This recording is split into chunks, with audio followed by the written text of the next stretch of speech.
जय हिंद दोस्तों, नमस्कार। आप देख रहे हैं एजुकेशन चैनल और आज की डेट है 21 अगस्त। शुरू करेंगे आज का current affairs and editorial analysis. दोस्तों, सबसे पहले हम देखेंगे कुछ क्वेश्चंस लेंगे करंट अफेयर्स, जनरल नॉलेज और एडिटोरियल एनालिसिस से रिलेटेड। देखते हैं क्या है आज के क्वेश्चंस। ये क्वेश्चंस मैंने रखा है आपके लिए। कल जितने भी हमारे चैनल पे स्टूडेंट्स हैं, कल जितने भी क्वेश्चंस थे उसके काफ़ी अच्छे आपने आंसर्स दिए।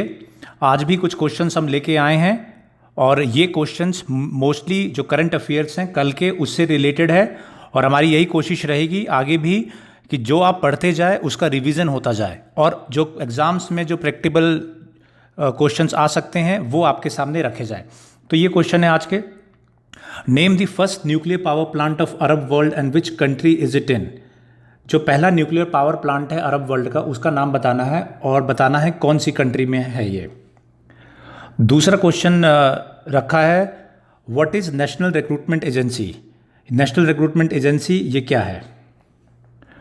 ये क्वेश्चन रखा है, Mali is located in East Africa and has a democratic government. सही या गलत? अगर गलत है तो सही आंसर दीजिए। माली जो है ईस्ट अफ्रीका का एक कंट्री है एंड वहाँ पे डेमोक्रेटिक गवर्नमेंट है, तो इसमें यहाँ पे आंसर देना है। ये क्वेश्चन में है। अगला क्वेश्चन है, national recruitment agency will be a constitutional body. एक कॉन्स्टिट्यूशनल बॉडी है ये नेशनल रिक्रूटमेंट एजेंसी या होगी।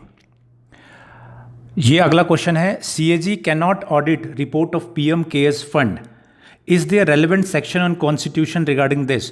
CAG है वो PM केयर्स फंड को ऑडिट नहीं कर सकता है। क्या कॉन्स्टिट्यूशन में ऐसा कोई गाइडलाइन या कोई ऐसा आर्टिकल है जिसके तहत ये सुप्रीम कोर्ट के द्वारा ये जजमेंट दिया गया है that CAG can not audit report of PM cares fund. अगर है तो उसको मेंशन करिए। अगला क्वेश्चन है, ये बहुत इंपॉर्टेंट क्वेश्चन है, व्हाट इज GST काउंसिल। कल भी हमने न्यूज़ में पढ़ा था। कल अगर आपने ध्यान से पढ़ा होगा, पूरा करंट अफेयर्स सुना होगा, सो आप now you have to answer what is GST council. ये मैंने रखे हैं प्रीलिम्स के या बाकी जो एग्जाम्स होते हैं उनके लिए ये क्वेश्चन है।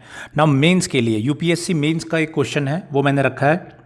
In context of current issues being faced by GST council is there need to revisit the GST act.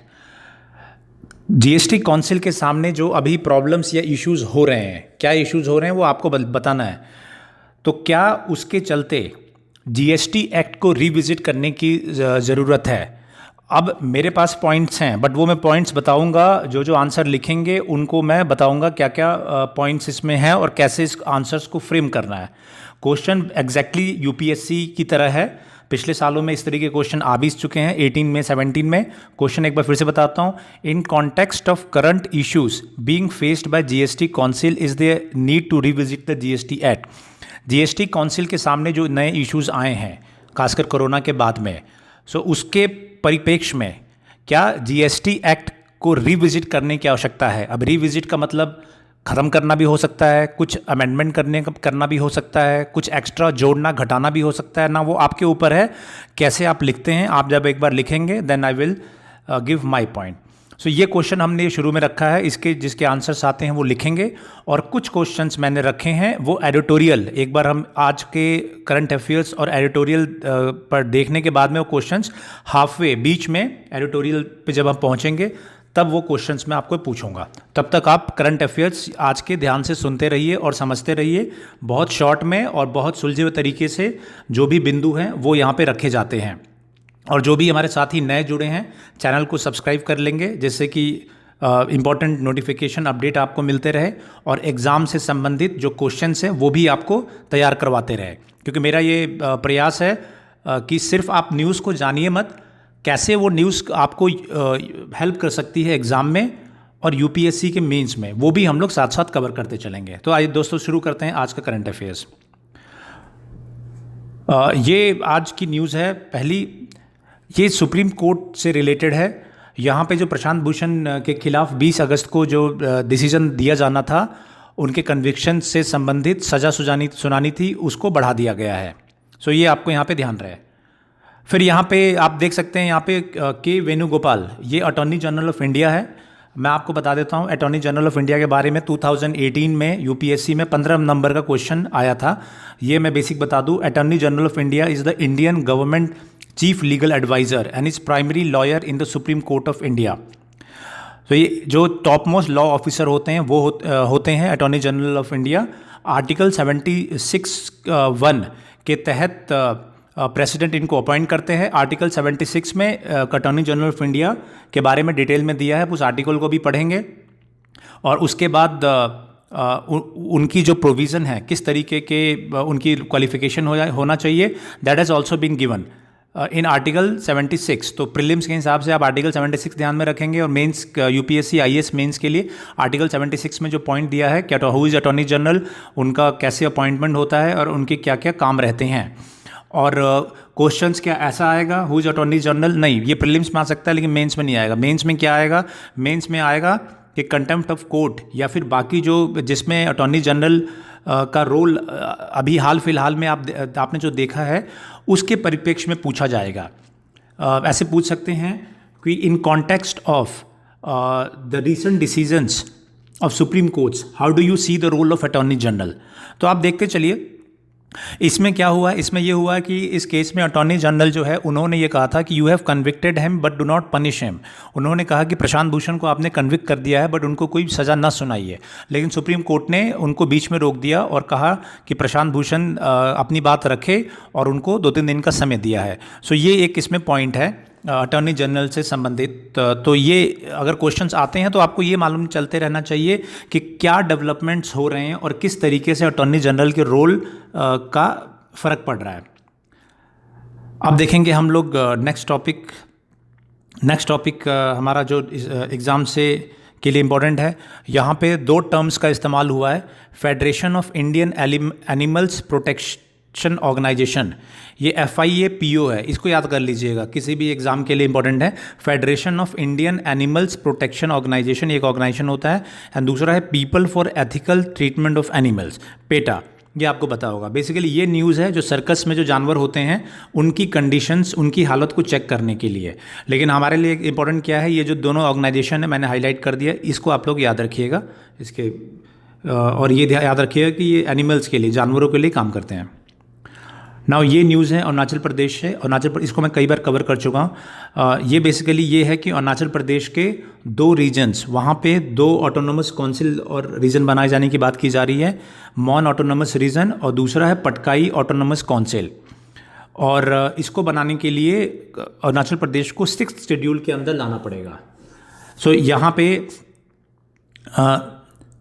वहाँ पे जो वहाँ के लोकल लोग हैं हिमाचल प्रदेश के, उनके बीच में सहमति नहीं है, एकमत नहीं है कि ये ऑटोनोमस काउंसिल बनाया जाए या ना बनाया जाए।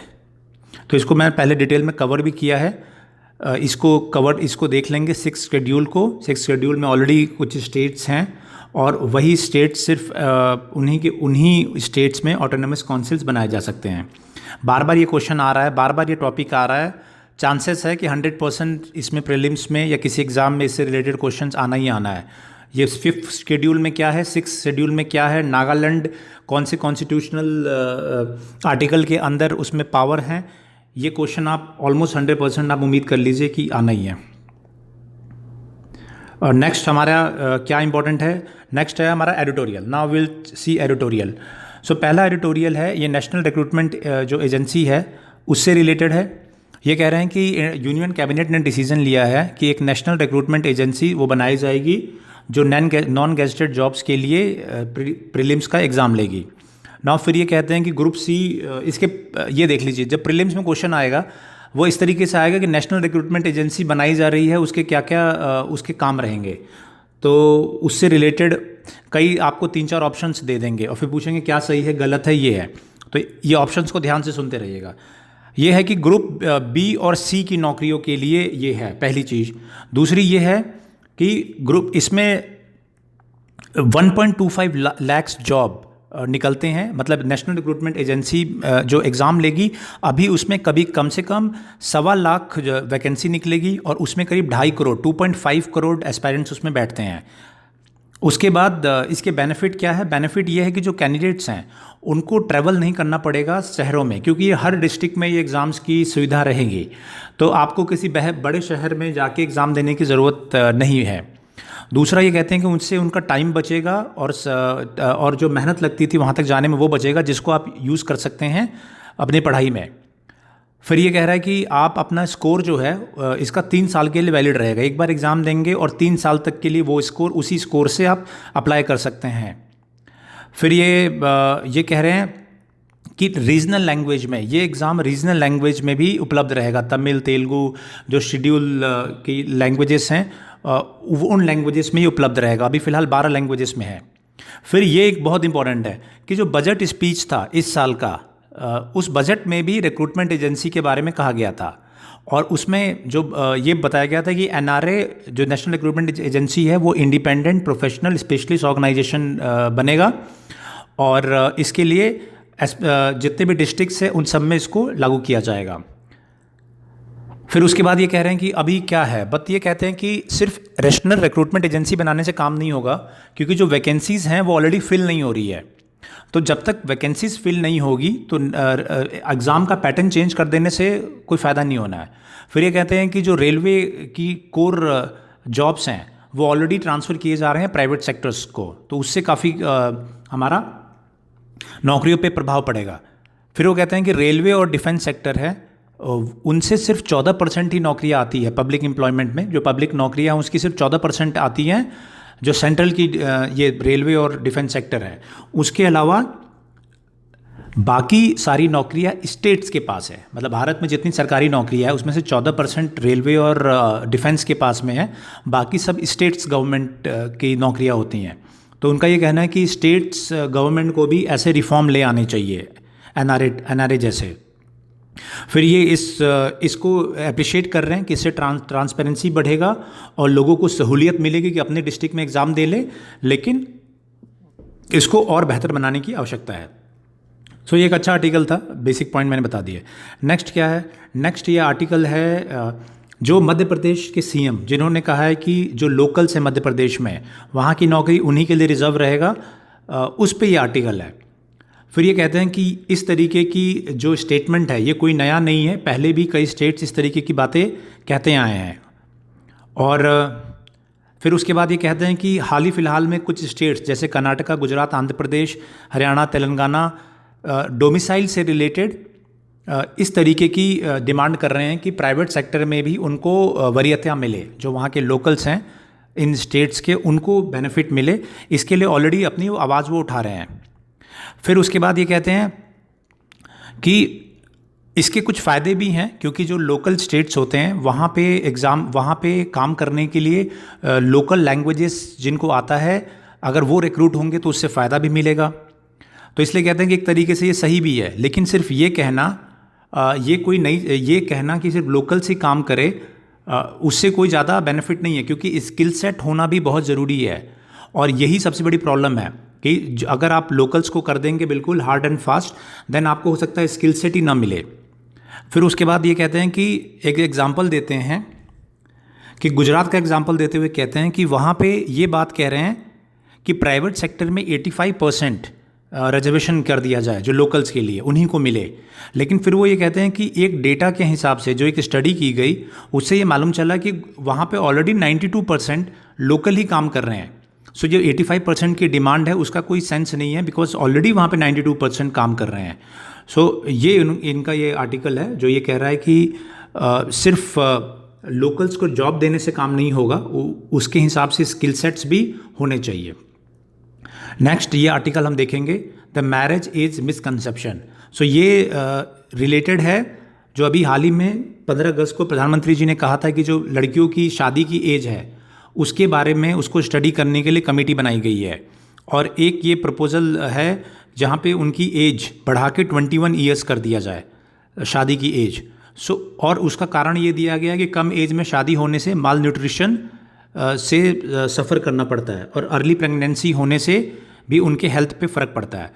इनका क्या कहना है, ऑथर का क्या कहना है, मैं बता देता हूँ। ऑथर का ये कहना है कि ये कहती हैं इंडिया में जो प्रॉब्लम है वो पॉपुलेशन एक्सप्लोजन की है, कि जो आबादी बहुत तेज़ी से बढ़ रही है। और ये भी ये कह रही है कि अगर हम एज बढ़ा देंगे, 21 कर देंगे, तो जिनकी शादियां हो जाएंगी 18 साल में हो गई या फिर जल्दी हो गई, तो उनके पास लीगल कोई प्रोविज़न नहीं रहेगा। क्योंकि अगर 18, 19, 20 की एज में शादी हुई तो वो शादी फिर मान्य नहीं रहेगी। अगर 21 साल से कम की शादी वो नल एंड वॉइड डिक्लेयर कर दी जाएगी। तो उससे जो प्रॉब्लम है लड़कियों को और उनके परिवार को ज़्यादा होगी कि आपने शादी कर दी, एज नहीं हुई 21 की, तो आपकी वो शादी नल एंड वॉइड नहीं है, और उनके जो अधिकार है उससे शादी से रिलेटेड वो भी नहीं मिलेगा, और शादी भी को भी कानूनी रूप से उसको माना नहीं जाएगा। फिर उसके बाद ये कहते हैं कि फर्टिलिटी रेट की, दूसरा ये कहते हैं कि अगर कोई ये सोचता है कि फर्टिलिटी, कम एज में शादी होने से ज़्यादा बच्चे हो रहे हैं या फर्टिलिटी बढ़ रही है, तो ये बता रहे हैं कि एक ये भी स्टडी है जिससे ये मालूम चला है कि फर्टिलिटी रेट कम हो रही है और रिप्लेसमेंट रेट के बराबर हो चुकी है। सो ये बेसिकली ये कहना चाह रही हैं कि ये जो अब प्रपोज्ड है कि एज बढ़ा दी जाए 21 ईयर्स की, अगर ये प्रपोजल दिया जाता है तो उसको प्रॉपर डेटा के साथ बैकअप किया जाए, और इनके डेटा के हिसाब से कम एज में शादी होने से फर्टिलिटी रेट जो है वो इंक्रीज़ नहीं हो रही। और दूसरा इनका जो पर्सपेक्टिव है कि ज़्यादा एज में हम ज़्यादा एज कर देते हैं तो 18 साल से 21 साल के बीच में जो शादियां होगी वो सभी क्रिमिनलाइज हो जाएगी, मतलब गैर कानूनी हो जाएंगी। तो इसको भी ध्यान रखने की आवश्यकता है। तो अच्छे पॉइंट्स हैं, इसको हम अपने आंसर्स में जहाँ ज़रूरत पड़ेगी यूज़ करेंगे। नाउ नेक्स्ट हमारे काम की क्या है, नेक्स्ट है यहाँ पे टेक्नोलॉजी से रिलेटेड एक है नेशनल एजुकेशन पॉलिसी के बारे में। ये क्या कह रहे हैं, ये कह रहे हैं कि नेशनल एजुकेशन पॉलिसी में technology will play important role. एक डेटा बता रहे हैं कि अभी लॉकडाउन के दौरान 3.7 करोड़ स्टूडेंट्स जो हैं हायर एजुकेशन के, वो कॉलेजेस अटेंड नहीं कर पाए। फिर उसके बारे में ये बात करते हैं कि एक NEP नेशनल एजुकेशन पॉलिसी में एक autonomous body called national education technology forum, इसको बनाने की बात कही गई है। और उसको बनाने से जो टेक्नोलॉजी का इस्तेमाल है एजुकेशन में वो काफ़ी इम्प्रूव होगा। और फिर ये कहते हैं कि university and colleges should invest in ICT infrastructure keeping this larger goals in mind. फिर ये कहते हैं कि जो कॉलेजेस हैं और यूनिवर्सिटीज़ हैं उनको ICT इंफ्रास्ट्रक्चर ज़्यादा से ज़्यादा इस्तेमाल करना चाहिए, और जिससे कि ऑनलाइन एजुकेशन भी प्रोवाइड किया जा सके। सो बेसिकली ये मैंने शॉर्ट में बता दिया वो क्या इनका पॉइंट है। नाउ हम देखेंगे नेक्स्ट न्यूज़ है ये, कल जो मैंने टॉपिक कवर किया था कि प्राइवेट PPP के तहत तिरुवनंतपुरम जो एयरपोर्ट है वो ट्रांसफ़र कर दिया गया है। किसको किया गया है, Adani Thiruvananthapuram international airport limited ATL, याद रखिएगा ATL से आ सकता है, तो it's like Adani Trivandrum international airport limited. Now यहाँ पे जो मैंने कहा था क्वेश्चन है, मैंने वो रखा है यहाँ पे। मैंने कहा था एडिटोरियल के बाद हम बात करेंगे एक और क्वेश्चन के बारे में। Now this is also mains question. ये क्वेश्चन है, in view of new deal between Israel and UAE, India's position in middle east has got a boost, explain. Israel और UAE के नए डील के बाद से भारत की जो पोजीशन है मिडिल ईस्ट में उसको बूस्ट मिला है, इसको आपने एक्सप्लेन करना है। तो आप कैसे एक्सप्लेन करेंगे, आप ये मेंस का प्रोबेबल क्वेश्चंस भी हो सकता है क्योंकि ये न्यूज़ में भी है, तो आपने ये आंसर करना है। इसको कमेंट में अपने आंसर लिखिएगा, फिर मैं चेक करूँगा। नेक्स्ट हमारा जो पॉइंट है, जो हमारे काम की जो चीज़ है वो है इंडिया एंड चाइना की मीटिंग वहाँ पे हुई है, और यहाँ पे मीटिंग हुई है थर्सडे को, 4th meeting of the working mechanism for consultation and coordination on India China border affairs. ये याद रहे, WMCC, working mechanism for consultation and coordination on India China border. So ये इसकी 4 राउंड ऑफ वार्ता हो चुकी है, और इसमें निर्णय लिया गया है कि जो भी इश्यूज़ हैं उनको रिजॉल्व किया जाएगा, बातचीत के माध्यम से उसको रिजॉल्व करेंगे। ये मैंने आपको बता दिया, ये शॉर्ट में आ भी सकता है, WMCC किसी भी GK क्वेश्चंस में आ सकता है, तो ये आपको फुल फॉर्म याद रहे इसका। नाउ नेक्स्ट विल बी यहाँ पे कि भारत जो है जो रशिया की वैक्सीन है, रशिया ने ये कहा कि स्पुतनिक 5 स्पुतनिक 5 नाम का जो वैक्सीन है वो भारत को मुहैया कराया जाएगा, लेकिन national expert group on vaccine administration for कोविड-19 वो उसको पहले स्टडी करेगा। नाउ ये आपको पॉइंट याद रहे, national expert group on vaccine administration, ये एक ग्रुप बनाया गया है जो वैक्सीन से, कोरोना वैक्सीन से रिलेटेड सारी चीज़ों को स्टडी कर रहा है। तो ये आपको नाम बिल्कुल याद रहे, एग्ज़ाम में ऑलमोस्ट आएगा ही। ओके, सो ये आपके पॉइंट हो गए। स्पुतनिक 5, स्पुतनिक 5 का नाम आप याद रखिएगा, ये आपका दवाई का जो नाम है वो दिया गया है, वैक्सीन का नाम, तो आपको बिल्कुल याद रहना चाहिए। नेक्स्ट जो हमारी न्यूज़ है, ये न्यूज़ रखी है मैंने, parliamentary standing committee on information technology. News ये है कि फेसबुक पे जो ब्लेम लगा था वॉल स्ट्रीट जर्नल में कि इंडिया के इलेक्शन को इन्फ्लुएंस किया है, क्योंकि कुछ जो पोस्ट है वो उन्होंने नहीं हटाया था। ना हमारे काम की चीज़ क्या है, हमारे काम की चीज़ ये है कि parliamentary standing committee on information technology इसने समन किया है। आपने ये स्टडी करना है कि स्टैंडिंग कमेटीज़ क्या होती हैं, जो पार्लियामेंट की स्टैंडिंग कमेटीज़ क्या होती हैं, आप ये स्टडी करिए। और अगर आप लिख सकते हैं तो कमेंट में लिखिए, नहीं तो कल मैं इसको आंसर आपको बताऊंगा। कल जो करंट अफेयर्स हम एनालिसिस करेंगे उसमें मैं बताऊंगा कि व्हाट इज स्टैंडिंग कमेटी, और ये बहुत इंपॉर्टेंट क्वेश्चन है। नाउ ये चूंकि न्यूज़ में है तो आप समझ लीजिए कि स्टैंडिंग कमेटी से क्वेश्चंस ऑलमोस्ट आना ही आना, कोई भी आप एग्जाम दे रहे हो तो कोई बड़ी बात नहीं है कि स्टैंडिंग कमेटी से रिलेटेड आ जाए और आपसे पूछ ले कि स्टैंडिंग कमेटीज क्या होती है, या फिर 3-4 ऑप्शन दे दे और फिर आपसे पूछ ले।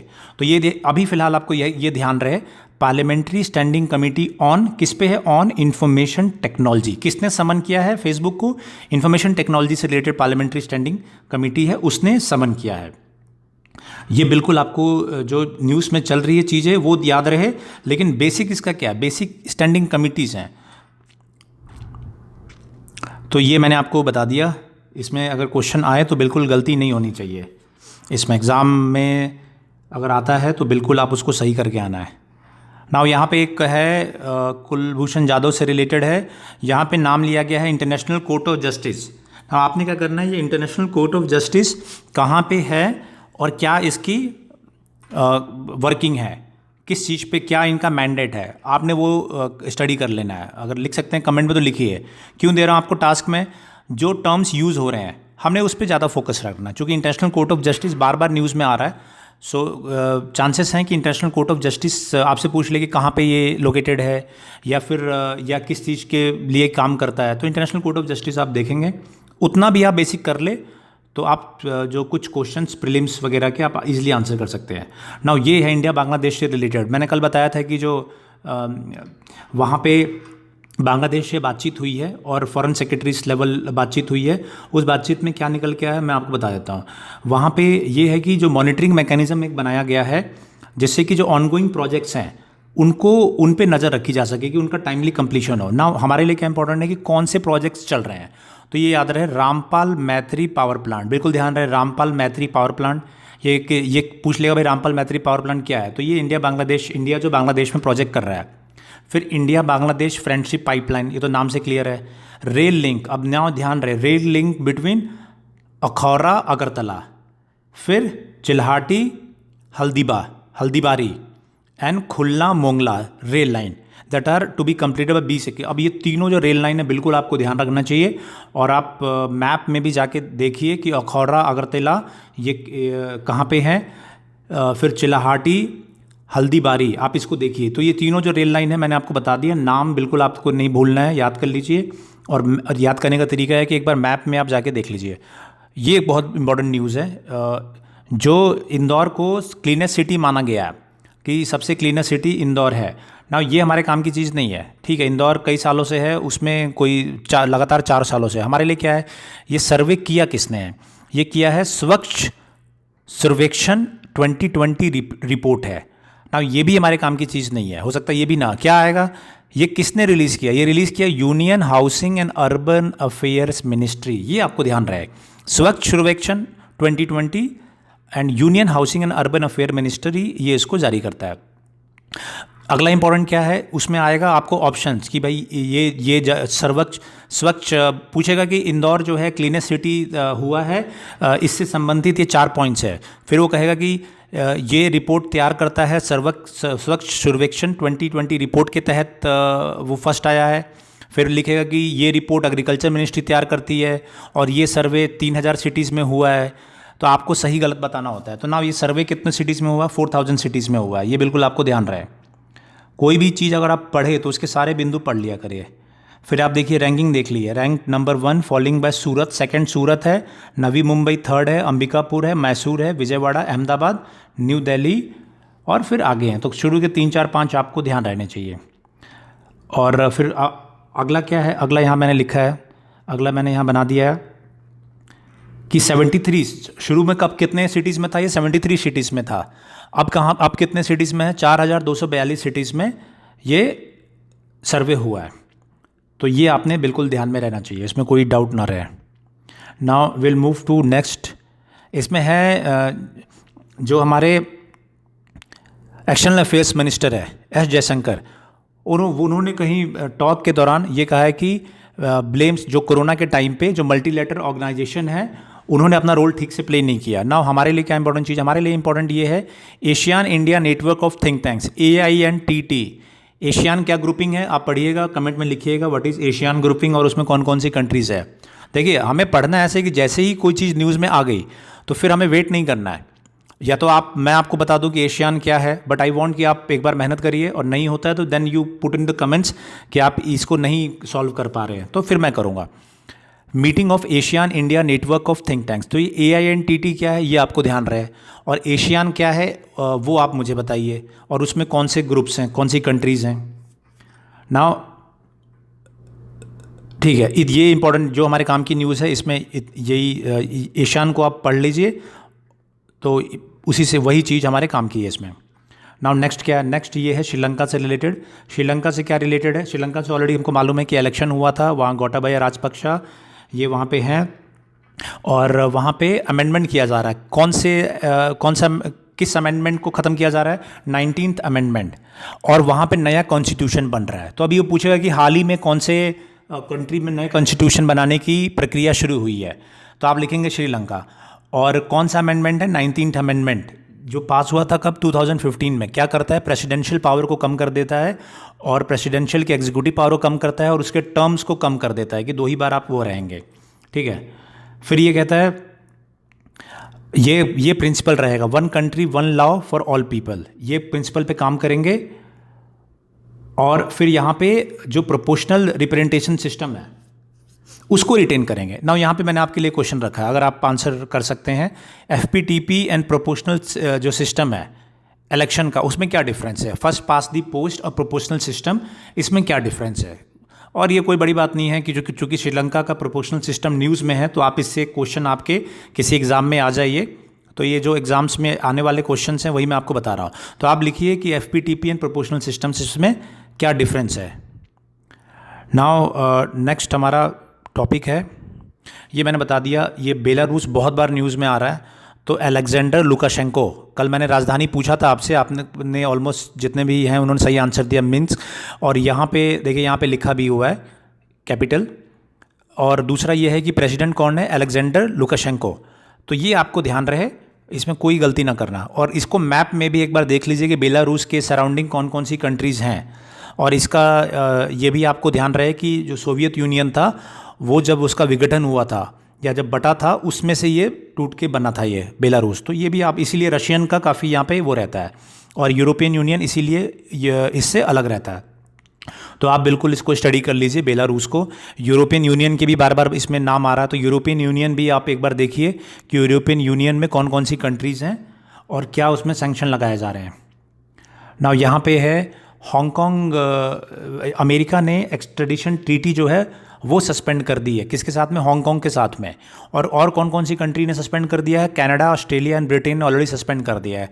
कनाडा, ऑस्ट्रेलिया एंड ब्रिटेन, आपको ये और अब अमेरिका ने भी उसको सस्पेंड कर दिया है।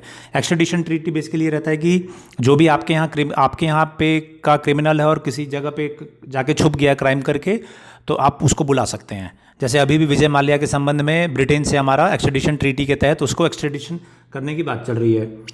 तो ये रहे, ये आपको बिल्कुल ध्यान रहे।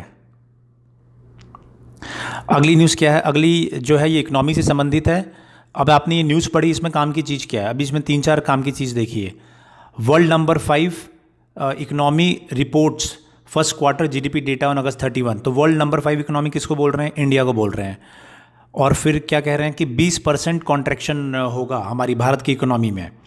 नेक्स्ट इसमें क्या है? इसमें 1.38 बिलियन पॉपुलेशन इंडिया की बता रहे हैं, और agriculture with the sector accounting for 15% of economic output. Means agriculture का जो आउटपुट है कितना है भारत के, उसमें 15% है। तो एक ही न्यूज़ में देखिए कितनी आपको इन्फॉर्मेशन मिल रही है, तो आप इसको याद रखेंगे। एग्रीकल्चर का 15% है। नाउ किसकी वजह से दिक्कत आ रही है? Sluggish consumer demand and slow down in rural landing. इसकी वजह से कॉन्ट्रैक्शन देखने को मिल सकता है। ये कुछ रीज़न है, उसके अलावा भी रीज़न है। स्लगिश कंज्यूमर डिमांड मतलब डिमांड कम है, और रूरल लैंडिंग मतलब रूरल एरियाज़ में जो लैंडिंग है या फिर पैसा लैंडिंग की, वो भी इसमें भी कमी आई है। फिर यहाँ पे क्या है? फिजिकल डेफिसिट की बात कर रहे हैं कि इंडिया का फिजिकल डेफिसिट जो बढ़ता जा रहा है, और इस साल का जो टारगेट था फिजिकल डेफिसिट का, हमने अभी 5 महीने के अंदर ही 83.2% हमने उस टारगेट तक पहुँच गए हैं। तो ये भी आपको ध्यान रहे। दूसरा क्या है, मैं दूसरा यहाँ बता दूँ, आरबीआई गवर्नर। तो आरबीआई गवर्नर जो है, इनका नाम आपको ध्यान रहना चाहिए, शक्तिकांत दास। जो कुछ जीके टाइप के जो एग्ज़ाम्स हैं उसमें इनका नाम आ सकता है बार बार न्यूज़ में, तो आप ये ध्यान रखिए। दूसरा ये है कि जो आरबीआई है उसकी 6 मेंबर की कमेटी है, मॉनेटरी पॉलिसी कमेटी। तो ये पूछ सकता है कि भाई इसमें कितने मेंबर है, तो उसमें 6 मेंबर्स हैं मॉनेटरी पॉलिसी कमेटी में, जो कि जो मॉनेटरी पॉलिसी रिव्यू करते हैं। ये मैंने आपको, इसमें ये क्वेश्चन बन सकता है, वो मैंने आपको बता दिया। फिर इसके अलावा हमारे पास न्यूज़, स्पोर्ट्स में जनरल चीज़ें हैं। स्पोर्ट्स में कि जो लॉकडाउन है उसने काफ़ी ज़्यादा इफ़ेक्ट किया है इसको भी। और ये भी आपको ध्यान होगा कि सितंबर 19 से जो एयर बबल है, एयर बबल के साथ में वो आईपीएल सितंबर 19 से शुरू हो रहा है दुबई में, उसके लिए टीमें पहुंचना शुरू हो गई है। उस पर भी नज़र रहेगी, उसमें एयर बबल क्या होता है, इस तरीके के क्वेश्चंस आ सकते हैं। सो साथियों, ये जो आज का करंट अफेयर्स था वो हम यहीं पे ख़त्म करेंगे। और जो क्वेश्चंस मैंने पूछे हैं थ्रू आउट, आप उसका आंसर्स दीजिएगा कमेंट्स में, और मैं आंसर्स पे जो आप लिखते हैं उसको, अगर उस सही है तो सही, और उसमें कोई करेक्शन की रिक्वायरमेंट है तो that I will also right in your answer. तो साथियों, आज का करंट अफेयर्स यहीं ख़त्म करते हैं। जो भी साथी नए जुड़े हैं उस चैनल को सब्सक्राइब करेंगे और आंसर्स ज़रूर लिखेंगे कमेंट बॉक्स में। थैंक यू दोस्तों, जय हिंद, धन्यवाद।